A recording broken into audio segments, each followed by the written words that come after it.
The fate of the 4 dissenting IEBC commissioners appears to be sealed. In a report tabled in the National Assembly by the Justice and Legal Affairs Committee chairperson, George Murugara, President William Ruto has been urged to suspend the 4 commissioners until a tribunal is formed to investigate their conduct. Still on IEBC, a bill seeking to change the composition of the selection panel that oversees filling of IEBC positions elicited heated debate on the House that saw Azimio allied MPs walk out in protest. NTV's Sydney Chazima begins our broadcast tonight. The fate of the Cherera Four commissioners now hangs in the balance. The Justice and Legal Affairs Committee has proposed the escalation of their hearings to a tribunal. That His Excellency the President appoints a tribunal to deal with the matters in accordance with Article 251(5) of the Constitution. Tharaka MP George Murugara, while tabling the JLAC report on the floor of the House, has urged President William Ruto to suspend the commissioners. That His Excellency the President suspends the commissioners hearing pending the determination by the tribunal. A decision that has put Kenya Kwanza and Azimio MPs on a collision path. The point here is that you are in a hurry to send the 4 IEBC commissioners home against all the tenets of democracy and justice.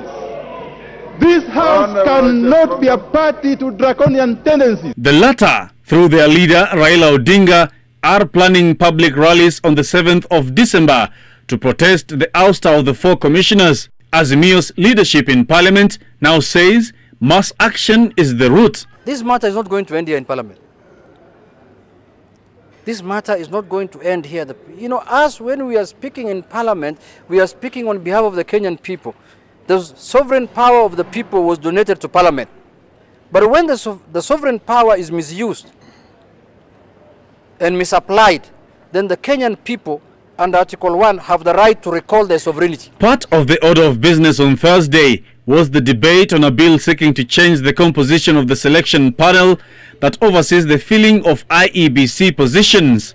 But protests against the motion by Azimio MPs, who objected the extension of time to complete House business, threatened to derail the process. You cannot preside over a House like this, Mr. Speaker, with all tremendous respect. And therefore, I want to give you a chance to proceed with... That kind of ferocious assault on the House is totally out of order, and I want to urge you members that whatever internal turmoil we may have, let's constrain it to ourselves. The MPs later walked out. The matter of the rushed and unconstitutional amendment to the IEBC Act to give power to the ruling elite to control the selection process of the commissioners. All those matters, as members of Parliament, we have washed our hands from them. The bill seeks to reduce the 4 slots allocated to the Parliamentary Service Commission to 2 and have the Public Service Commission and Political Parties Liaison Committee nominate 1 person each to the IEBC. The amendment bill was sponsored by Majority Leader Kimani Ichung'wah. Sydney Chazima, NTV.